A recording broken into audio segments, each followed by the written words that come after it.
الذین ينفقون فی السراء والضراء. پہلے تسلی دیجئے، آپ اکتائے ہوئے تو نہیں ہیں. الذین ينفقون فی السراء والضراء، ایک گھرانہ ایسا ہے کہ جو دارائی میں بھی عطا کرتا ہے اور جو ناداری میں بھی عطا کرتا ہے.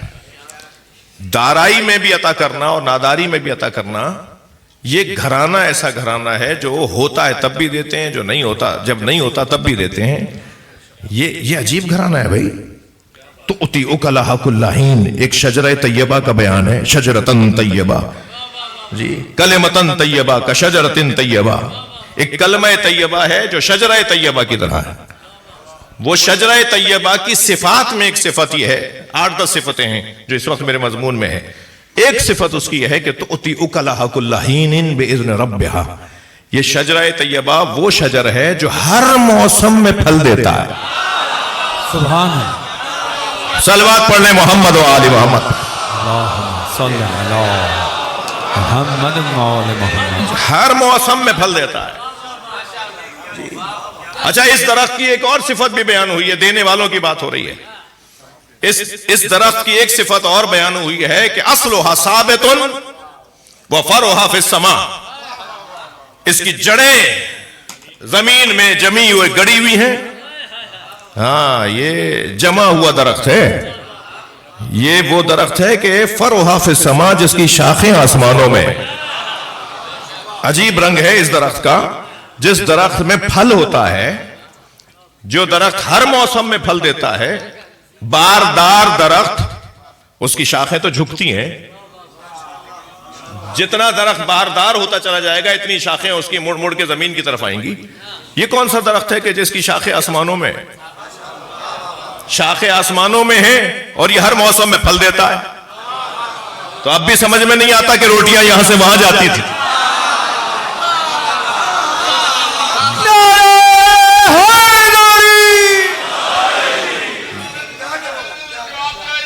ماشاءاللہ.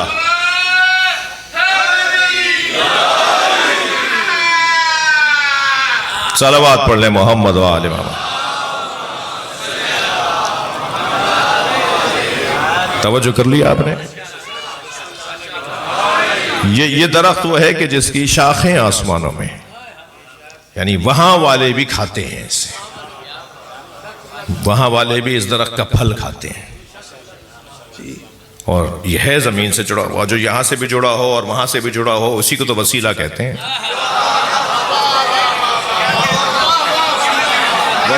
وسیلہ کہتے ہیں اسے جو دو طرفوں سے جڑا ہوا ہو. جی وہاں سے دیکھیں گے تو کچھ اور نظر آئے گا، یہاں سے دیکھیں گے تو کچھ اور نظر آئے گا. تو نہ یہاں سے دیکھو کہ مقصر ہو جاؤ، نہ وہاں سے دیکھو کہ غالی ہو جاؤ. تم تو اسے اس کے مطابق دیکھو کہ یہ خود کو کیا کہہ رہا ہے. اس کے مطابق مان لیا تو یہی توحید ہوگی، یہی ولایت ہوگی، یہی دین ہوگا، یہی سچائی ہوگی. اس درخت کی ایک کیفیت یہ ہے کہ یہ ہر موسم میں پھل دیتا ہے. جی فی السراء والضراء، ہوتا ہے تب بھی، نہیں ہوتا تب بھی. اچھا، جو ہوتا ہے اور نہیں ہوتا دونوں حالتوں میں دینے والا درخت ہے، دینے والا گھرانہ ہے، پھل دینے والا درخت ہے اور دینے والا عطا کرنے والا گھرانہ ہے. یہ جب ہر موسم میں پھل دیتا ہے، ہمیشہ دینا ہے، اس کا کام دینا ہے. میں نے ایک جملہ کہا تھا، اسے تھوڑا سا اور بہتر کرنا چاہوں گا کہ معاشرے میں جب تک لینے والے بڑھے رہیں گے، زیادہ رہیں گے، فساد بڑھتا چلا جائے گا. اور معاشرے میں جب دینے والے بڑھ جائیں گے تو فساد کم ہوتا چلا جائے گا. یہ جس گھرانے سے میرا اور آپ کا تعلق ہے، یہ دینے والا گھرانہ ہے. اچھا، یہ لینے والے زیادہ ہوں اور دینے والے کم ہوں تو کیا منظر بنتا ہے؟ کچھ دیر کے لیے اسی مجلس کو تصور میں لے آئیے. ہمارے عزیز دروازے پر ایک ٹوکرے پہ تبرک دے کر بانٹنے والے کسی عزیز کو کھڑا کر دیں کہ بھئی جب مجلس ختم ہو تو تبرک بانٹنا. مثلا اس وقت اگر 1000 لوگ مجلس میں ہیں اور بانٹنے والا ایک ہے اور لینے والے 1000 ہیں تو کیا منظر بنے گا؟ دھکے بھی لگیں گے، کھوے بھی چھلیں گے، انگوٹھے بھی ٹوٹیں گے جی، اور پھر رشتے بھی گھڑے جائیں گے. کوئی کہے گا ماموں مجھے دے دو، کوئی کہے گا چاچا مجھے دے دو. اب وہ بانٹنے والا بار بار مڑ کے دیکھے گا میرا کون سا بھتیجا ہے، اور وہ معلوم ہوا جی 25 بھتیجے وہاں آ گئے، 50 تو وہاں جی بھانجے آ گئے، تو وہ لینے والے مسلسل رشتے گھڑ رہے ہوتے ہیں۔ تو یہ تو پرانی عادت ہے نا کہ جب لینا ہو تو پھر رشتہ داری بنائی جاتی ہے، یہ تو پرانی عادت۔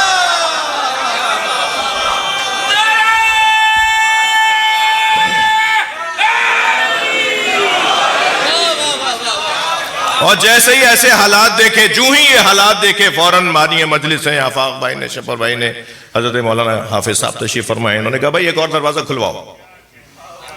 تو اب جیسے ہی دینے والا ایک اور بڑھا تو یہ مسائل کم ہو جائیں گے نا، پھر ایک اور دروازہ کھلوا دو بھائی، تیسرا دروازہ بھی کھلوا دو۔ تو دینے والے جیسے جیسے بڑھتے چلے جائیں گے، ایسے ایسے امن بحال ہوتا چلا جائے گا۔ میں اور آپ جس دروازے کے مرید ہیں عزیزان گرامی، وہ دروازہ ہے باب الحوائج کا دروازہ، جی، جس کا کام دینا ہے، دینے والے ہوتے ہی کوئی اور ہے جی۔ دم نکلتا ہے بعض لوگوں کا کچھ دینے سے جی، قبر میں تو لے کے نہیں جائیں گے، اور پھر بھی وہ دینا نہیں چاہتے، مگر یہاں اس گھرانے نے ہمیں کچھ اور پیغام دیا ہے، دینے کا جذبہ، انہوں نے دینے کا جذبہ فی السراء والضراء والکاظمین الغیظ۔ کوئی بات ہی نہیں ہے بڑے بڑے خطا کاروں کو، بڑے بڑے ہتاکوں کو، بڑے بڑے بدتمیزوں کو، بڑے بڑے دشمنوں کو ایک لمحے میں فرما دیں اللہم اغفرہم انہم لا یعرفونی۔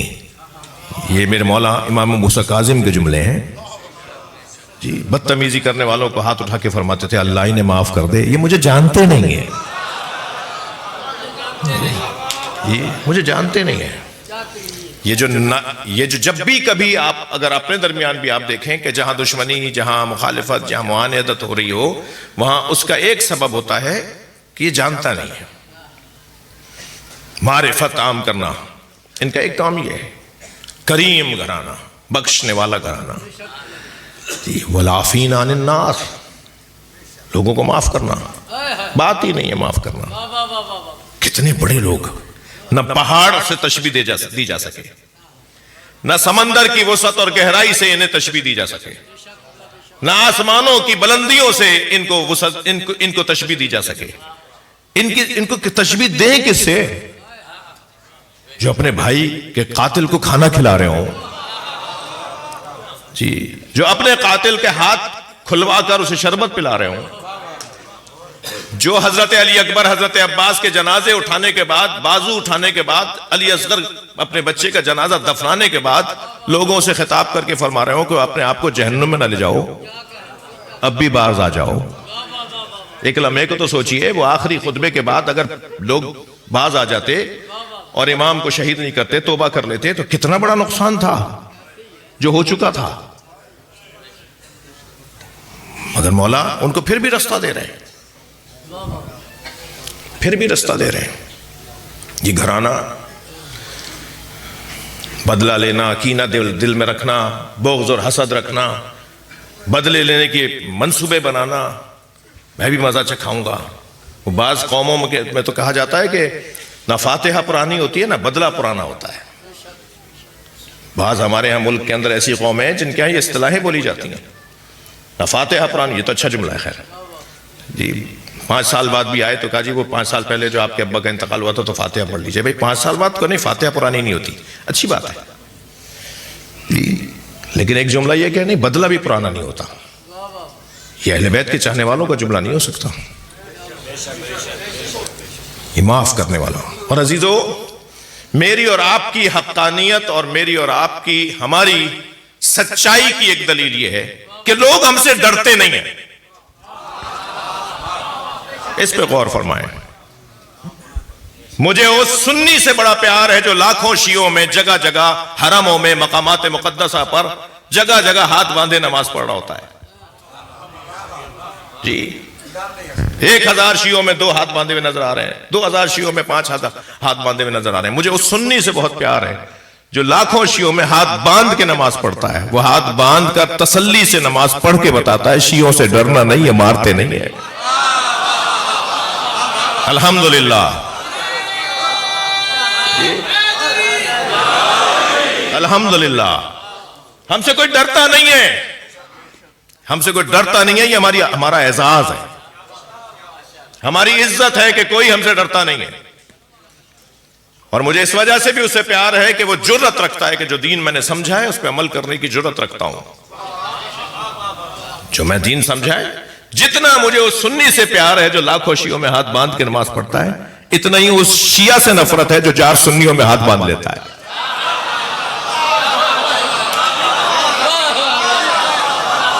ہمارے افسران، ہمارے پولیٹیشنز، ہمارے زمینداران، ہمارے اداروں کے سربراہ جب چاہتے ہیں ہاتھ باندھ لیتے ہیں۔ تمہارے تو دادا بھی ہاتھ کھولتے تھے، تمہارا تو سارا گھرانہ ہاتھ کھول کے نماز پڑھتا ہے، تم نے ہاتھ کیوں باندھ لیا؟ کہنے لگے مولانا وہ دائیں بائیں مرہب کھڑے تھے۔ تمہیں دائیں بائیں مرہب یاد آ گئے، دل میں اترا والی یاد نہیں آتا؟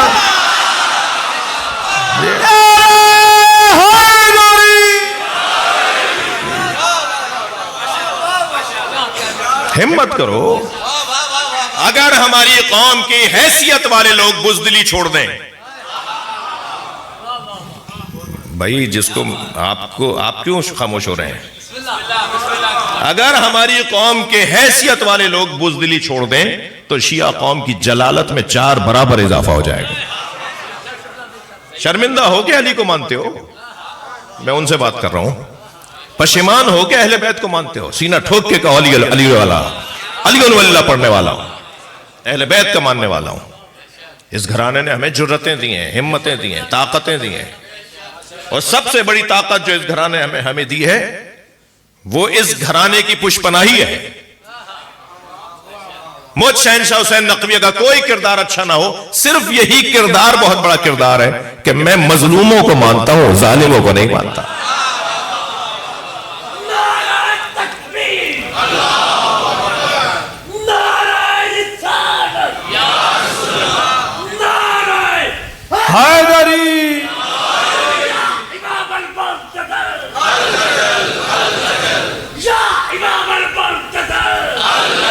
ماشاءاللہ، جلدی جلدی،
انہوں نے ساری مجلس کے نعرے ایک ہی جگہ لگا دیے، تو اب آپ ایک صلوات پڑھ لیں ذرا محمد والے، اللہم صلی علی محمد والے، ایک اور بلند صلوات۔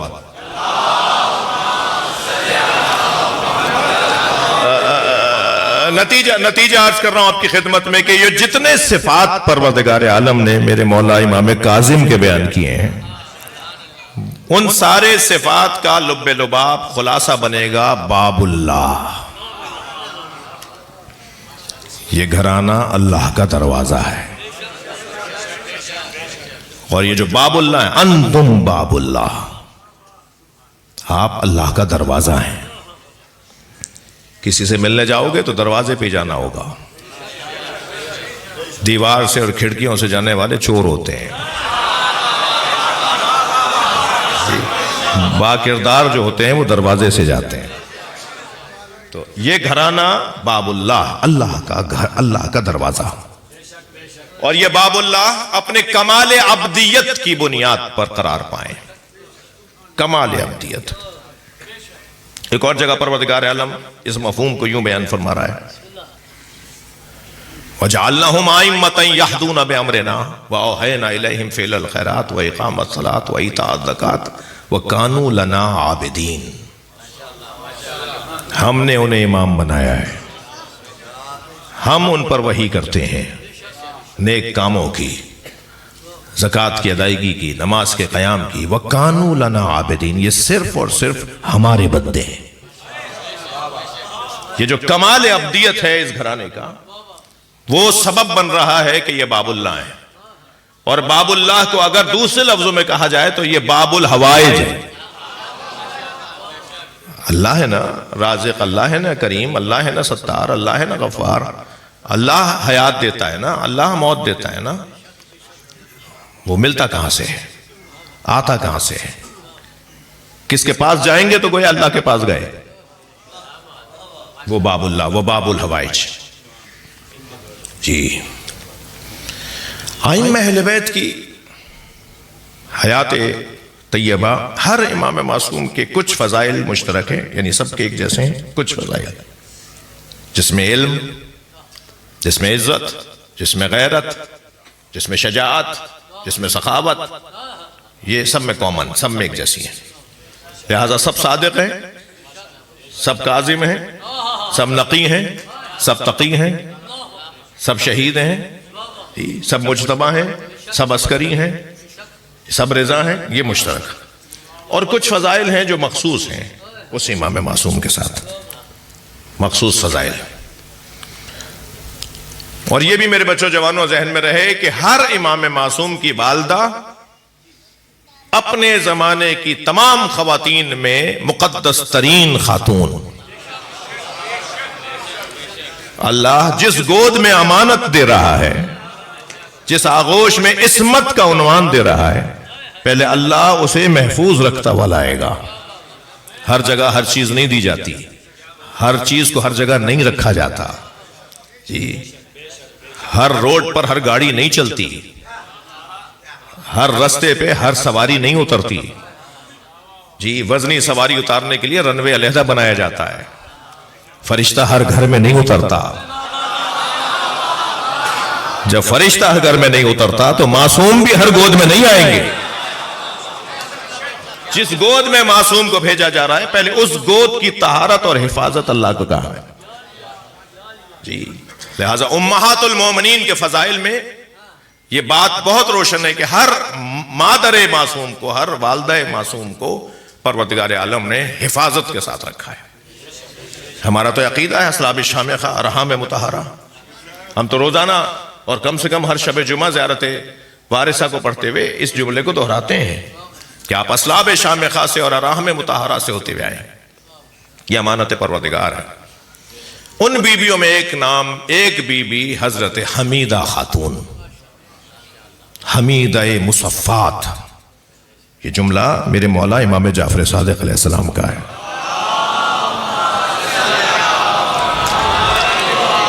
حمیدہ مصفات, امام کی زوجہ, میرے مولا کاظم کی والدہ.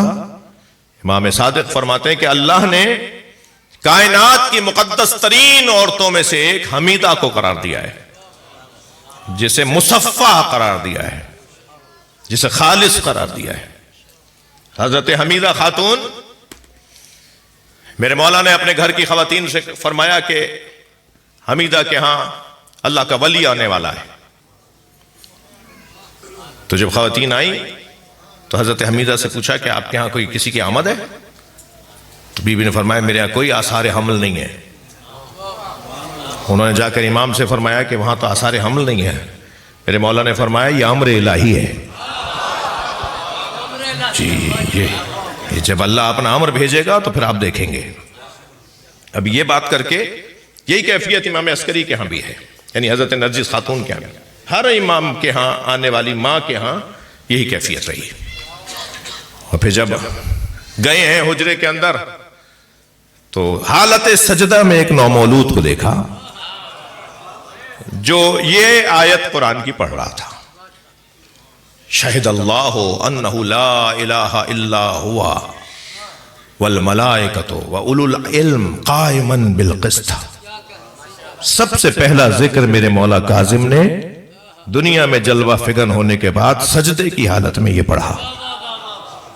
میرے معصوم امام وہاں تشریف فرما ہے. ایک خاتون نے بی بی حمیدہ سے سوال کیا کہ آپ کو کوئی تکلیف نہیں ہوئی؟ تو حضرت حمیدہ نے مسکرا کے فرمایا یہ میرا بچہ تکلیفیں دور کرنے آیا ہے. اور میرے معصوم امام صادق نے فرمایا اس جملے پر، اس آیت اور اس ذکر پر پروردگار عالم نے تمام اولین اور آخرین کا علم میرے اس بچے کو ایک دم عطا کر دیا. جی شہد اللہ انہ لا الہ الا ہوا والملائکۃ واولو العلم قائما بالقسط. مولا کے القاب میں زیارت نامہ ایک رستہ ہمارے پاس میرے بچوں ائمہ کی معرفت حاصل کرنے کا ایک رستہ ان کا زیارت نامہ ہے. زیارت نامے کی تلاوت سے ہمیں ان کی مقامات، ان کی عظمت، ان کے فضائل جو ائمہ نے بیان فرمائے. ہم شعراء، ہم خطبہ اگر اپنے دماغ سے لگا کر کچھ چیزوں کو بیان کرتے ہیں اور کچھ حقائق اور کچھ اپنی تشریحات، تو وہ سالم نہیں رہتی چیز. سالم ترین اگر کوئی فضائل ہمیں لینے ہیں تو وہ زیارت نامہ ہے. زیارت نامہ، زیارت نامے میں امام کے زیارت نامے میں ایک جملہ ہے نحن عزت اللہ و کبریائہ. ہم اللہ کی عزت ہیں اور اس کی کبریائی ہیں. نحن السلام علیک یا خزان الانبیاء. انبیاء کا خزانہ آپ کے پاس، اولین آخرین کا علم آپ کے پاس. فرمایا کہ ہم نحن عیبۃ اللہ، ہم اللہ کا علم رکھنے کی جگہ ہیں. عربی میں عیبہ کہتے ہیں ایک صندوق کو جہاں قیمتی چیزیں رکھی جاتی ہیں. جی ہم اللہ کا علم رکھنے کی جگہ ہیں. عزت اللہ و کبریائی، ہم اللہ کی عزت ہیں، اس کی کبریائی ہیں. ایک دن میرے مولا خچر پہ تشریف فرما ہے تو کچھ دور سے حاسدوں نے، معاندوں نے اور ناصبیوں نے اور مخالفوں نے دیکھا، کہا کہ مذاق کرتے ہیں، شرمندہ ہوں گے. تو ایک شخص قریب آ کے کہتا ہے کہ گھوڑا نہیں ملا، گدھا نہیں ملا، خچر پہ بیٹھے ہیں. حضرت فرمایا وہ بڑا ہے، وہ چھوٹا ہے، خیر الامور اوسطھا، بہتر یہ ہے کہ درمیان میں رہا کرو. الٹا سب اس پہ ہنسنے لگے. جب اس پہ ہنسنے لگے تو حضرت مسکرا کے فرماتے ہیں نحن عزت اللہ. کوئی ہو سکتا ہے، کبھی ہو سکتا ہے کہ کوئی ہمارے لیے ایسی بات کرے؟ ہم اللہ کی عزت ہیں. عزیزان گرامی، اس امام معصوم کی زندگی کے پہلوؤں میں سب سے زیادہ منفرد پہلو اس امام معصوم کا وہ صبر اور برداشت اور مصیبتوں میں بھی لوگوں کی ہدایت. میرا دل کر رہا تھا بہت زیادہ بات ہوتی اس موضوع پر، لیکن چلیے میرے ساتھ. کسی معصوم کو 14 سال قید نہیں کاٹنی پڑی.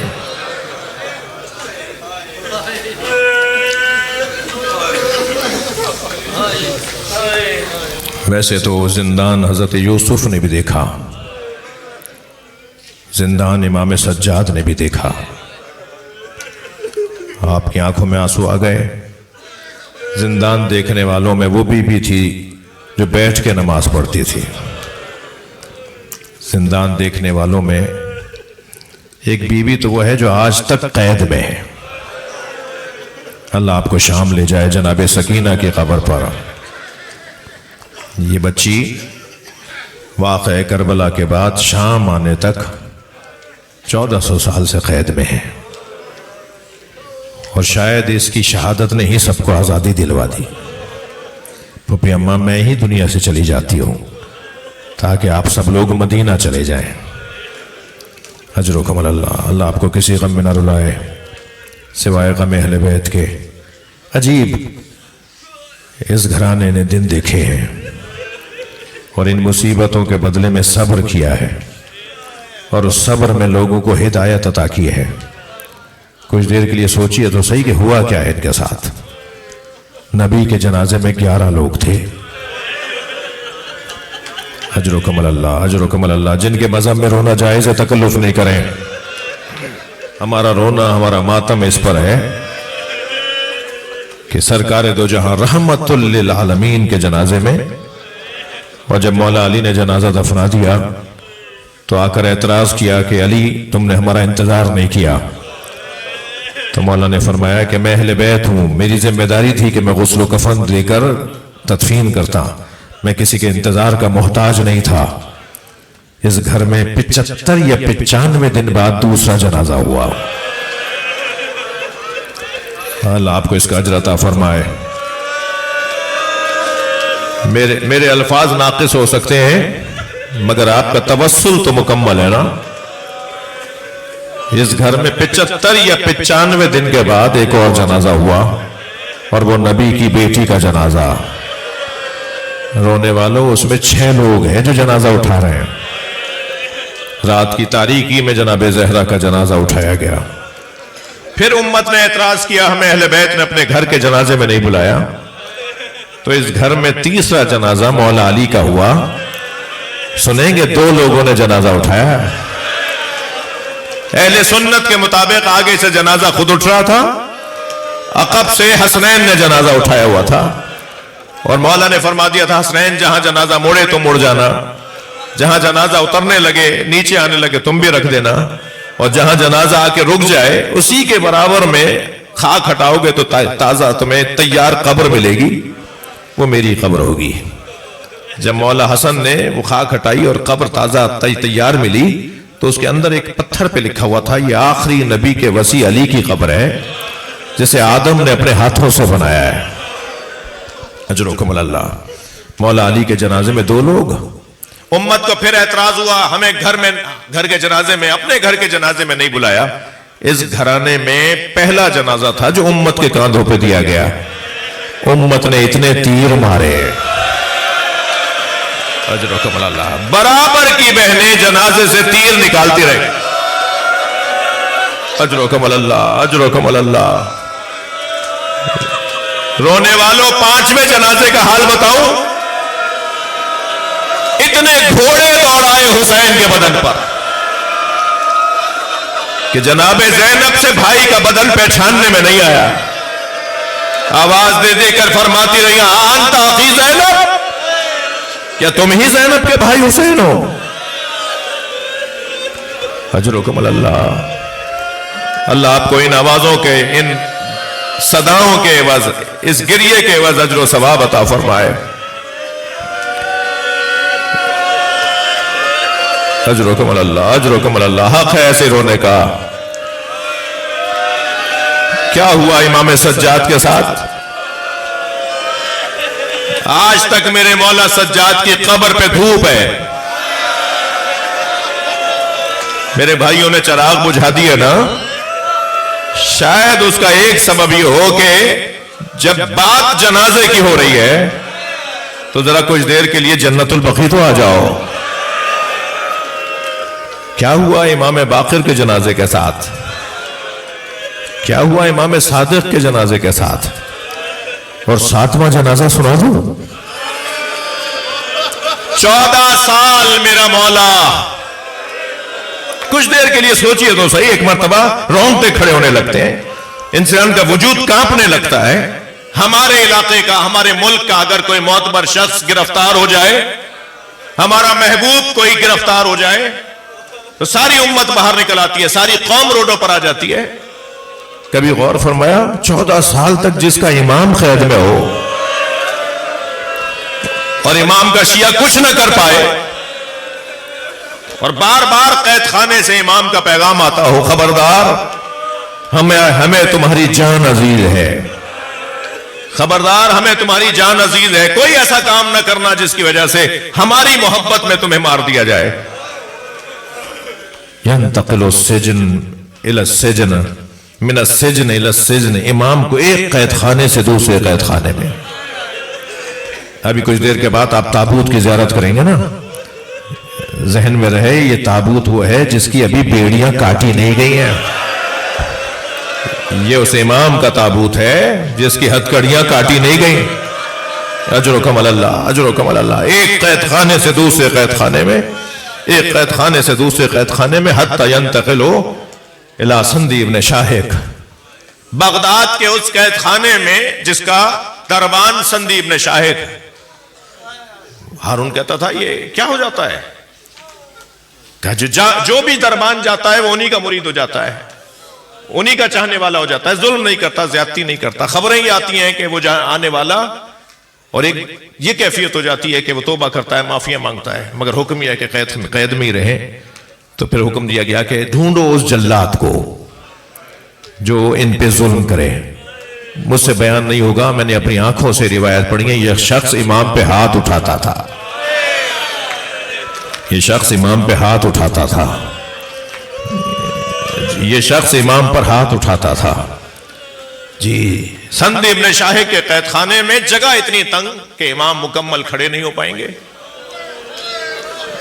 جب کوئی سفارش لگوا کے چاہنے والا آتا تھا کہ ایک دفعہ میرا امام مجھے دکھا دو، تو ایک سوراخ سے، ایک روزنے سے، ایک کھڑکی سے دکھایا جاتا تھا، اور اکثر دیکھنے والے پلٹ کر کہتے تھے وہاں تو کوئی نظر نہیں آ رہا، ایک چادر رکھی ہوئی ہے. تو جواب آتا تھا جسے تم چادر کہہ رہے ہو وہ تمہارا امام ہے. یہ امام کے ساتھ ظلم. میں نے ایک جملہ کہا کہ اس وقت کے چاہنے والوں کا کتنا بڑا امتحان تھا کہ ان کے امام قید خانے میں ہے. آج اتنی بڑی تعداد میں ماتم کرنے آئے نا. میں بھی چند دن پہلے کاظمین میں تھا، کروڑوں کی تعداد میں لوگ امام موسیٰ کاظم کے مزار پہ پہنچ رہے ہیں. اور یہ جو آج کا دن گزرا ہے نا 23 رجب، زہر 23 رجب کو دیا گیا تھا، شہادت 25 کو ہوئی تھی. 23 رجب امام موسیٰ کاظم کے زہر ملنے کی تاریخ ہے، اور 25 کو امام کی شہادت ہو گئی. جی ہارون رشید کا دربار سجا ہوا ہے. روزانہ رات کو یہ لہو و لعب کی محفل سجاتا ہے، شاعر غزلیں سناتے ہیں، اور ایک میخاری کا ماحول ہوتا ہے. تو ایک دن اس کے دربار میں بیٹھے ہوئے لوگوں میں سے ایک نے کہا کہ آج ہم نے ابو العطا کو بغداد میں دیکھا ہے. تو تعجب سے کہنے لگا ابو العطا تو مدینے کا شاعر ہے، وہ بغداد میں کیسے نظر آ گیا؟ کسی نے کہا میں نے بھی دیکھا ہے. تو حاکم بادشاہ ہے، حکم دیا کہ ڈھونڈو ابو العطا کہاں ہے. بہت بڑا شاعر، بہت بڑا ادیب. ڈھونڈ مچی. ایک مرتبہ معلوم ہوا فلاں سرائے میں، فلاں مسافر خانے میں ابو العطا ٹھہرے ہوئے اپنے بچوں کے ساتھ. کہ جا کے پیغام دو کہ ہارون تمہیں دربار میں بلا رہا ہے. یہ دربار میں پہنچا. تم یہاں کیسے؟ کہ امیر میں اپنی ذاتی غرض. اب دیکھیں ایک چاہنے والوں کی آزمائش. کہتے ہیں امیر میں اپنی ذاتی غرض سے بغداد آیا ہوں. کہا ٹھیک ہے، جب تک بغداد میں رہو گے روزانہ دربار میں آؤ گے اور اپنا کلام سناؤ گے. کئی دن تک کلام سنتا رہا. ایک دن کہنے لگا فلاں کلام جو تمہارا بہت مشہور ہوا وہ سناؤ. تو ابو العطا نے کہا اس کے بدلے میں مجھے ملے گا کیا؟ تو ہارون نے کہا جو مانگو گے دے دوں گا. پھر کہا دوبارہ بتائیے جو مانگوں گا دو گے؟ کہنے لگا جو مانگو گے دوں گا. ابو العطا نے وہ کلام سنا دیا، اور جب کلام سن لیا اور وہ محفل برخاست ہونے لگی تو ہارون نے آواز دے کر کہا کچھ مانگنا چاہ رہے تھے. تو آنکھوں میں آنسو بھر کے کہنے لگے میرے امام کو آزاد کر دو. اجرکم اللہ.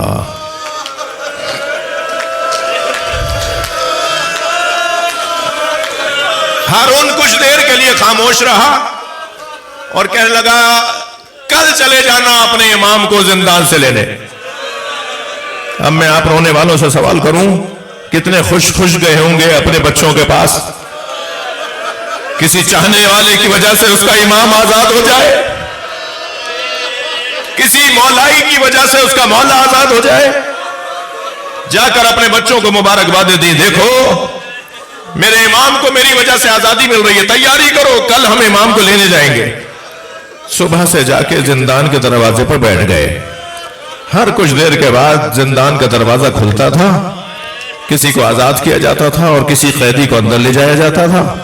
اور ہر مرتبہ سپاہیوں سے پوچھتے تھے میرے امام کو آج آزاد ہونا تھا، اور وہ سپاہی کہتے تھے انتظار کرو بیٹھے رہو. کہتے ہیں عصر کا وقت ہو گیا، دروازہ کھلتا ہے بند ہوتا ہے، کوئی جاتا ہے کوئی آتا ہے، مگر میرے امام کی زیارت نہیں ہو رہی. پھر ایک مرتبہ آواز دے کر کہا بھائی کب تک بیٹھوں گا؟ کہ نہیں آج ہی تمہارا امام آزاد ہو رہا ہے، سنیں گے عزادارو؟ ایک مرتبہ دروازہ کھلا، ایک تختے پہ جنازہ، اجرکم اللہ، 4 سپاہی اٹھائے باہر آئے اور آواز دے کر کہا ہاذا امام الرفضہ، ابو لتا ہم نے تمہارے امام کو آزاد کر دیا۔ اجرکم اللہ، ہو گئی مجلس عزادارو، ایک منزل اور میرے ساتھ آ جائیے۔ امام کے جنازے کو بغداد کے پل پہ لے جا کے رکھ دیا، آہستہ آہستہ چاہنے والوں کو خبر ہو رہی ہے، ہر شخص نکل کر اپنے گھروں سے نکل کے بغداد کے پل پہ آ رہا ہے۔ ان لوگوں میں ایک لوہار بھی ہے جو آ کر کہتا ہے یہ جنازہ کس کا ہے؟ کہ تم کیا جاننا چاہتے ہو؟ کل رات کو میرے خواب میں فاطمہ زہرا آئی اور مجھے آ کر کہا اے لوہار، میں نبی کی بیٹی فاطمہ، اگر تو ہماری محبت کا دم بھرتا ہے تو کل میرے بیٹے کی بیڑیاں کاٹ دینا۔ اجرکم اللہ، اجرکم اللہ، ہو گئی مجلس عزادارو۔ ابھی آپ تابوت کی زیارت کر رہے ہیں، میرے مولا کے جنازے سے بیڑیاں اور ہتکڑیاں کاٹی گئیں، امام کا غسل و کفن ہوا، جنازہ میرے مولا کا پل بغداد سے گزار کر مقابر قریش میں دفنایا گیا۔ سلام ہو امام حسین پر جن کا جنازہ 3 دن بے گور و کفن رہا، بہنیں مڑ مڑ کے دیکھتی رہیں، بیٹیاں آوازیں دیتی رہیں الوداع یا حسین یا حسین۔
لا